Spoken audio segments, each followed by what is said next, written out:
things, it was new information in terms of Donald Trump's plans. I wonder if that changes anything for you in terms of thinking about how to campaign against him and his running mate.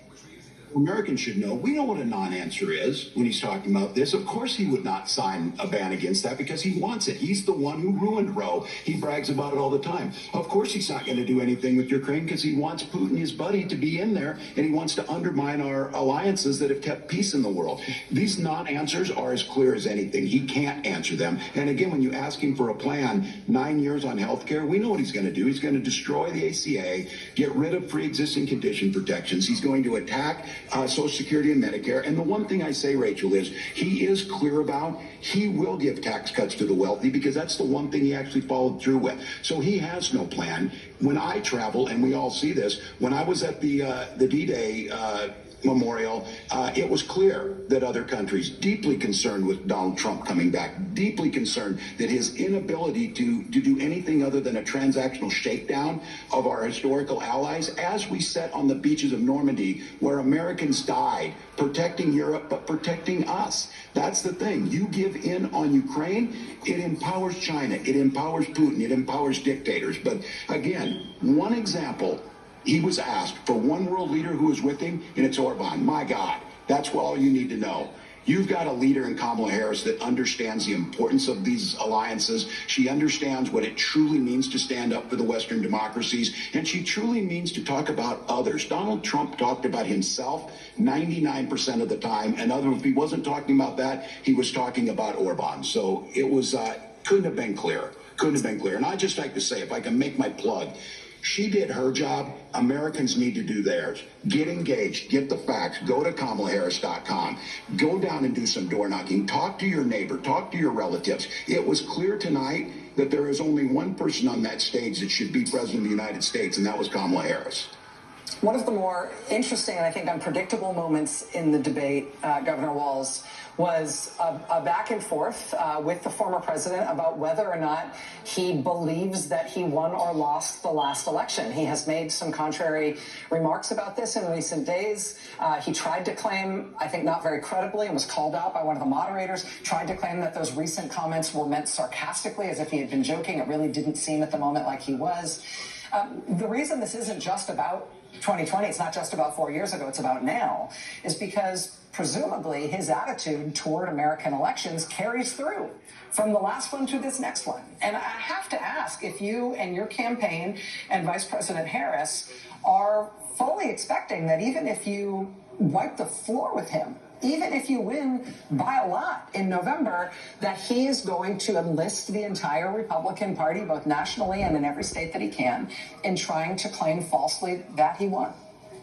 Yeah, that's who this guy is. And let's be very clear. This is a threat to the democracy. It is the most treasonous thing you can do to undermine what was fair and free election. He's never had anybody support anything other than a pillow guy support his insane rhetoric around this. But look, this is dangerous. 140 police officers were hurt and some were killed. This has caused issues across this country.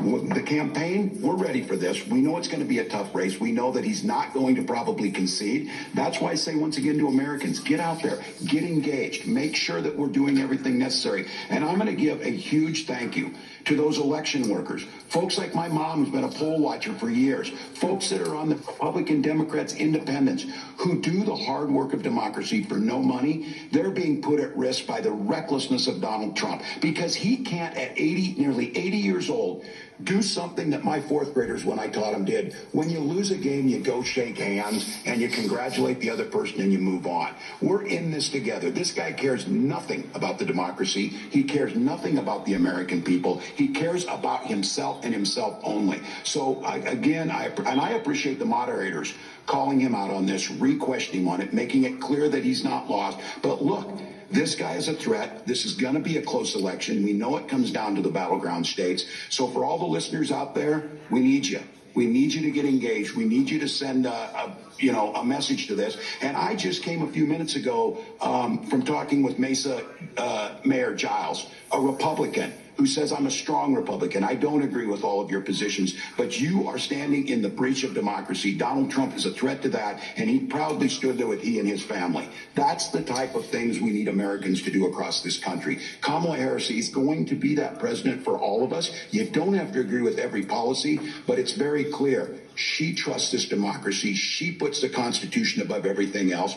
He doesn't. I'm going to get the opportunity to have a debate with someone who's on the stage because Mike Pence sure isn't, because he was willing to put the Constitution above Donald Trump. So we get to continue this conversation over the next 56 days, but it's absolutely critical people know what the threat is. Governor Walz, I want to ask you about your prep for that debate with J.D. Vance coming up. But while we have been talking, somebody's just handed me something, and I'm going to do sort of a not very TV thing, and I'm going to read it to you in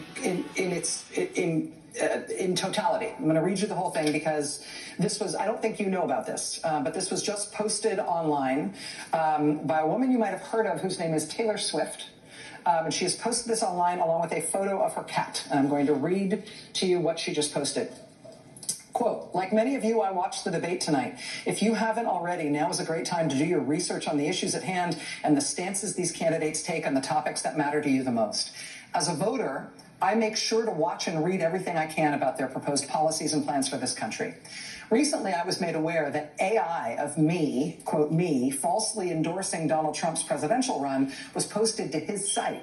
It really conjured up my fears around AI and the dangers of spreading misinformation. It brought me to the conclusion that I need to be very transparent about my actual plans for this election as a